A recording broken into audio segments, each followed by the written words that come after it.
아브라함이 나이가 75세가 되었을 때 하나님께서 그에게 나타나셔서 너는 너의 본토 친척 아비집을 떠나 내가 내게 지시할 땅으로 가. 내가 너로 큰 민족을 이루고 내게 복을 주어 내 이름을 창대케 하리니 너는 복의 근원이 될지니라. 이 약속을 받고 아브라함은 그가 살던 곳을 떠나서 갈 바를 알지 못하고 떠나가는데 마침내 가나안 땅에 이르게 됩니다. 근데 오늘 10절 말씀에 보면 그 땅에 기근이 들었다고 이야기하고 있어요. 여러분, 우리가 기억해야 될 것이 하나 있는데 그것은 무엇이냐면 하나님의 뜻대로 순종해서 간다고 해서 항상 아무런 문제가 없을 것이라고 착각하는 거예요. 분명한 것은 여러분들께서 하나님의 뜻을 따라 쫓아 살아가지만 반드시 거기에는 도전이 있습니다. 부르심에는 도전이 있어요. 고난이 있습니다. 여러분들이 미국에 온 것이 하나님의 뜻이지만 그렇다고 해서 이민 생활까지 쉬워지는 것은 아닙니다. 기근을 만나게 돼요. 그러나 그때 중요한 것은 하나님께서 지금 우리 가정에 원하시는 것이 무엇인지를 깨닫는 것입니다. 지금 나에게 원하시는 것이 무엇인지를 깨닫는 거예요. 그래서 여러분, 기근의 때는 물어야 합니다. 하나님께 물어야 해요. 그리고 중요한 것은 기근이 왔다고 해서 하나님이 함께하지 않는 것이 아닙니다. 그것을 기억해야 돼요. 사람들은 흔히 형통할 때만 하나님이 나와 함께 하신다. 일이 술술 잘 풀리고 내 뜻대로 잘 될 때만 하나님이 나와 함께 하신다고 착각하기 쉽습니다. 그러나 기근의 때에도 하나님은 함께 하십니다. 그래서 여러분, 기근의 때에는 무엇인가 내가 먼저 액션을 취하기 전에 하나님께서 나에게 원하시는 것이 무엇인지, 우리 가정에게 원하시는 것이 무엇인지 물어야 할 때입니다. 근데 오늘 재미있는 것은 이 성경 어디를 뒤져봐도 아브라함이 여호와께 물었다는 그 말씀이 없는 거예요. 하나님께 묻지 않습니다. 하나님이 없는 이방인들처럼 본능적으로 반응하고 있는 아브라함의 모습을 볼 수 있습니다. 그래서 어떻게 했습니까? 애굽으로 내려갔습니다. 성경에 애굽은 문학적으로 또 신학적으로 굉장한 상징적인 의미를 가지고 있습니다. 성경에서 애굽이라는 단어가 등장할 때마다 그것은 세상과의 연합을 뜻합니다. 세상을 쫓아가는 거예요. 세상과 손잡는 것입니다. 하나님의 선택받은 백성들이 도덕적인 실패를 의미하는 것, 그것이 애굽에 담긴 뜻입니다. 그래서 훗날 이사야 선지자도 이사야 31장 1절에 보면 이렇게 말씀합니다. 도움을 구하러 애굽으로 내려가는 자들은 화 있을진저 그들은 말을 의지하며 병거의 많음과 마병의 심히 강함을 의지하고 이스라엘의 거룩한 일을 앙무하지 아니하며. 애굽이란 나라 자체가 잘못된 거예요.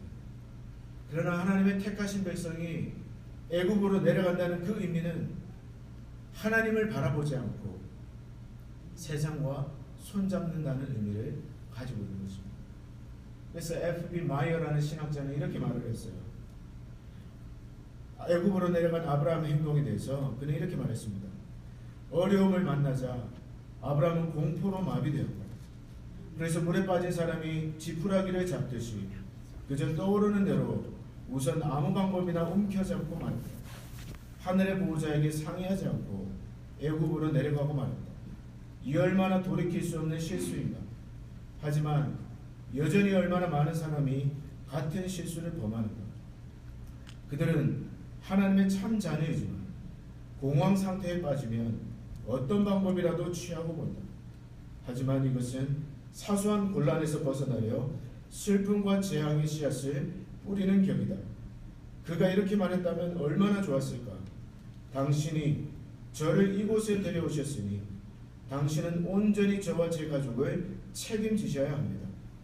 저는 당신이 제가 어떻게 하기를 원하시는지 분명히 알게 될 때까지 여기에 머무르겠습니다. 이건 무슨 뜻입니까?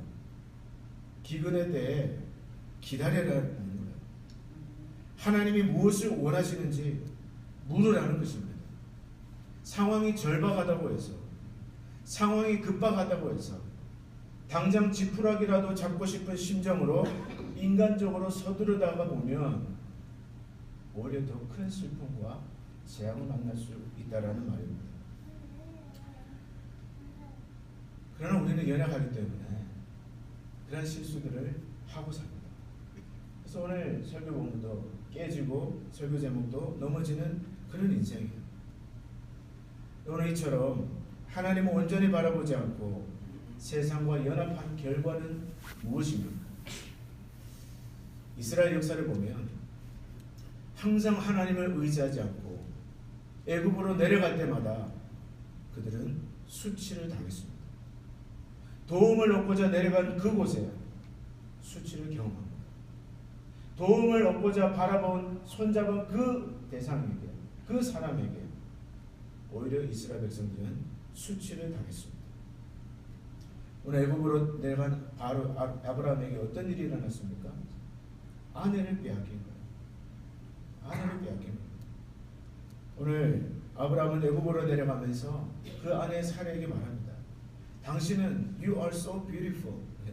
당신은 너무너무 아름다운 여자이기 때문에 만약에 우리 집안이 애굽으로 내려가면 반드시 애굽 사람들은 나를 죽이고 당신을 데려갈 것이다. 그래서 나 그들을 나의 아내라고 하지 말고 누이라고 하라. 자, 이런 쪼다 같은 인물이 어디 있습니까? 근데 틀린 말은 안 해요. 왜냐하면 사례는 그 아브라함의 이복 여동생이었습니다.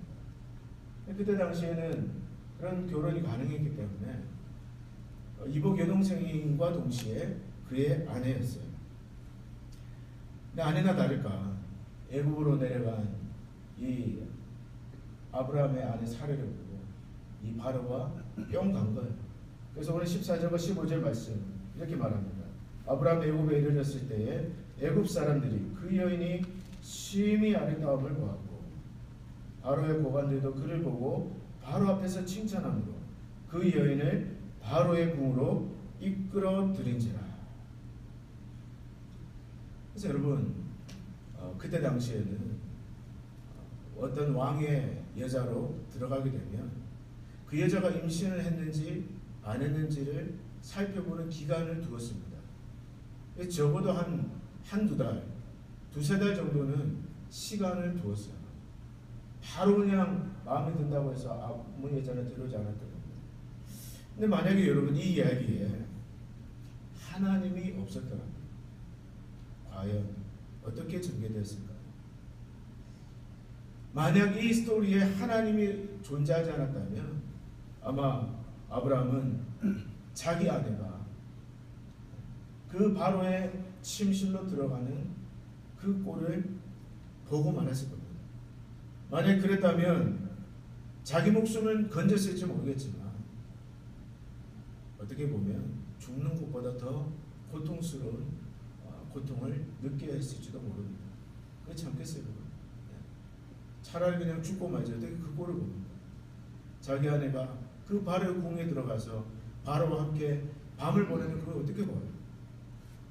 근데 더 중요한 것은요, 하나님께서 아브라함에게 주신 약속, 내가 너로 큰 민족을 이루고 내 이름을 창대케 하리니 너는 복의 근원이 될지라. 어제 설교한 것처럼 이 일을 누가 이루신다고 하셨습니까? 하나님이 하시겠다고 하셨어요. I will make you a great nation. 하나님이 하시겠다고 한 그 일이 수포로 돌아가는 거예요. 만약에 이 이야기에 하나님이 존재하지 않으신다면, 그래서 사례가 바로의 궁으로 들어가서 바로의 아내가 되는 그런 일이 일어난다면 아브라함의 자존심을 떠나서 하나님이 하시겠다고 하는 그 놀라운 일이 수포로 돌아가는 겁니다. 누구 때문에? 아브라함 때문에. 그러나 하나님께서 가만히 보고만 계시지 않으셨어요. 하나님은 알고 계셨습니다. 그리고 그 아브라함의 연약함과 인간적인 실수로 인해서 하나님의 그 놀라운 구원 계획이 숲으로 돌아가는 것을 그저 좌시하지 않으셨어요. 그래서 여러분 바로의 궁에 나타난 겁니다. 17절 같이 한번 읽어보겠습니다. 17절입니다. 시작. 여호와께서 아브라함의 아내 사레의 일로 바로와 그 집에 큰 재앙을 내리신지라. 하나님은 타이밍을 아세요. 언제 나타나야 될지 결정적인 타이밍을 아십니다. 그래서 여러분 하나님께서 그 일로 말미암아 바로의 집안에 재앙을 내리셨다고 되어 있는데, 여기 말하는 재앙의 원래 뜻은 disease, 질병입니다. 전염병을 내리신 거예요. 그래서 바로의 왕비와 또 거기 딸린 자식들 모두 전염병에 걸리는 거예요. 이유 없이 갑자기 토하고 열이 펄펄 끓고 그냥 먹은 대로 그냥 설사하고 전염병에 걸린 겁니다. 근데 알아보니까 이 아브라함의 아내를 아내로 삼으려고 데려온 그 시점부터 이 사단이 나는 거예요. 그래서 바로는 아브라함을 불러서 따집니다. 네가 어찌하여 나를 이렇게 나에게 행하였느냐? 내가 어찌하여 그를 내 아내라고 내게 말하지 아니하느냐? 자, 여기 네 아내가 있으니 데려가라. 그리고 그냥 보낸 것이 아니라 오늘 말씀해 보니까 그의 모든 소유를 함께 보내었더라. 함께 보내었더라. 원하지 않고 구하지 않는 그 물질과 재산까지 다 가지고 다시 애국을 떠나게 됩니다. 여러분, 과연 이 아브라함이 내 목숨 하나 살자고 아내를 팔아버린 이 인간이 이런 구원의 은혜를 받을 자격이 있습니까? 우리 여성도님들 한번 대답해 보세요. 있습니까? 없죠. 이런 구원을 받을 자격이 없습니다. 저는 이 본문을 묵상하면서 그 바로의 궁에서 나온 그 사례를 기다리면서 문 밖에서 서성거리고 있던 아브라함을 그 두 분과 처음 딱 만났을 때 과연 그들의 표정이 어땠을까? 굉장히 궁금해요. 아마 여러분들 중에 사례라면 귀싸대기를 죄송합니다. 한 대 올려 붙일 그런 분이 계실지 모르겠어요. 여러분, 아브라함은 이런 자격이 없어요. 그러나 이 이야기가 트레저디로 끝나지 않고 비극으로 끝나지 않고 해피엔딩으로 끝나게 누가 만드셨습니까?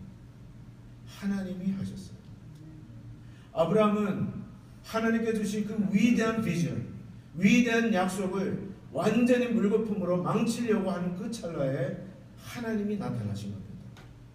이 사람을 그대로 놓아두면 창세기 12장에 하나님께서 온 인류를 바라보시면서 축복하고자 하는 그 놀라운 계획이 물거품으로 돌아갈 것이기 때문에 결정적인 순간에 하나님이 나서셨습니다. 여러분, 우리의 소망이 여기 있어요.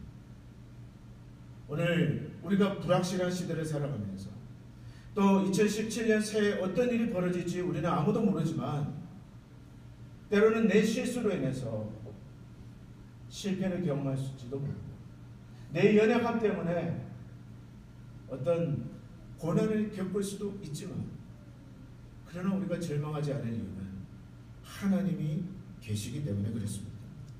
여러분의 가정, 여러분의 자녀들, 그리고 우리 교회 미래를 낙관할 수 있는 이유는 바로 우리의 걸음을 인도하시는 분이 하나님이시기 때문에 그렇습니다. 이런 말이 있어요. 모든 사람의 일생은 한편의 동화와 같다. 사실은 여러분들이 이 자리에 앉아 계시지만 여러분들 한 분 한 분의 삶은 동화와 같습니다. 책이에요. 그런데 여러분, 중요한 것은 그 책을 써내려 가시는 이가 바로 여러분이 아니라는 겁니다. 만약 여러분이 여러분의 인생을 써내려가는 작가였다면 여러분의 책은 벌써 비극으로 끝났을지도 모릅니다. 그렇지 않습니까? 아직 여기까지 올 수도 없었을 거예요. 그러나 오늘 그 책을 써내려 가시는 작가는 오늘도 신실하시고 선하심으로 우리를 인도하시는 하나님이십니다. 그래서 로마서 8장 28절에 하나님을 사랑하는 자, 곧 그 뜻대로 부르심을 입은 자들에게 모든 이야기가 합력해서 선이 되게 하신다 라고 말씀하고 있는 것입니다. 여러분, 하나님은 어떤 하나님이세요? 나타나시는 하나님이십니다. 우리가 가서는 안 되는 길로 걸어갈 때, 또 우리를 향한 그 하나님의 놀라운 계획을 우리가 망쳐 놓으려고 할 때, 하나님은 그저 가만히 보고 뒷짐지고 서 계시는 하나님이 아니시나, 하나님은 반드시 나타나셔서 도우시는 하나님이세요. 그래서 시편 기자는 이렇게 노래합니다. 내 영혼아, 내가 어찌하여 낙심하며 어찌하여 내 속에서 불안해하며 너는 하나님께 소망을 두라. 그가 나타나 도우심으로 말미암아 내가 여전히 찬송하리로다. 여러분, 올 새해에도 우리에게는 여러 가지 문제들이 있을 거예요. 가정적으로, 또 개인적으로, 교회적으로, 때로는 우리가 감당할 수 없는 문제들이 터질 수 있습니다. 기근을 만날 수 있을 거예요. 그리고 때로는 우리의 마음을 악담케 하고 넘어지고 의욕을 잃게 만드는 그런 일들이 일어날지도 모릅니다. 그러나 두려워하거나 낭망하지 말 이유는 어디에 있습니까? 하나님이 계시기 때문입니다. 여러분의 이야기가 비극으로 끝나지 않고 해피엔딩으로 끝날 수 있도록 써내려가시는 분이 하나님이시기 때문에 그렇습니다. 오늘도 그분은 우리 교회의 역사를 써내려가세요.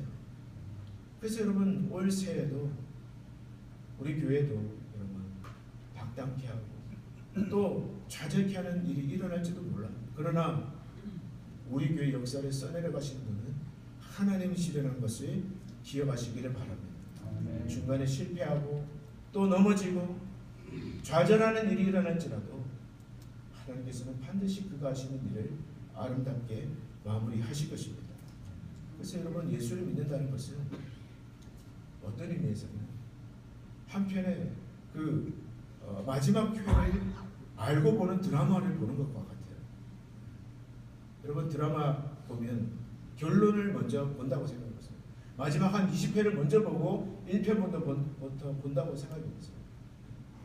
그러면 아무리 주인공이 넘어지고 쓰러지고 매를 맞고 쫓겨나요. 그래도 여러분, 우리는 결론을 압니다. 해피 엔딩. 신데렐라가 어려서 부모님을 잃고 계모와 언니들에게 구박을 받았더래. 여기서 끝나면 이건 너무너무 슬픈 이야기예요. 그러나 우리는 그 결말이 어떻게 될지 아는 거예요. 그래서 여러분, 예수를 믿는다는 것, 하나님을 믿는다는 것은 마치 결론을 알고 보는 그 축구 경기와 같습니다. 축구 재방송을 보는 거예요. 전반전에 아무리 골을 많이 먹었다 하더라도 마지막에 7대 8로 이긴다는 걸 알고 보는 거예요. 그것이 예수를 믿는 것입니다. 여러분, 올 한 해 여러분이 얼마나 많은 골을 먹었느냐, 지금 6대 0으로 지고 있느냐, 이거 중요하지 않아요. 왜냐? 우리는 마지막에 7대 8로 반드시 이긴다는 것을 믿기 때문에 그렇습니다. 여러분, 믿으세요. 올 한 해 7대 8로 승리할 줄 믿습니다. 믿는 거예요. 아무리 골을 많이 먹어도 우리는 반드시 이기고 맙니다. 그러므로 이 새해에도 여러분, 두려워하지 마세요. 놀라지 마세요. 지금 좀 안 된다고 해서 너무 급하게 서두르지 마십시오. 하나님께 기도하고 하나님을 의지하면 반드시 기근의 때가 지나가게 하십니다. 추운 겨울이 오면, 지금 이 추운 겨울이 지나가면 반드시 따뜻한 봄이 오게 하십니다. 그래서 오늘도 그 하나님을 바라보고 신실하게 승리하는 주의 백성들이 되기를 축복합니다. 기도하겠습니다.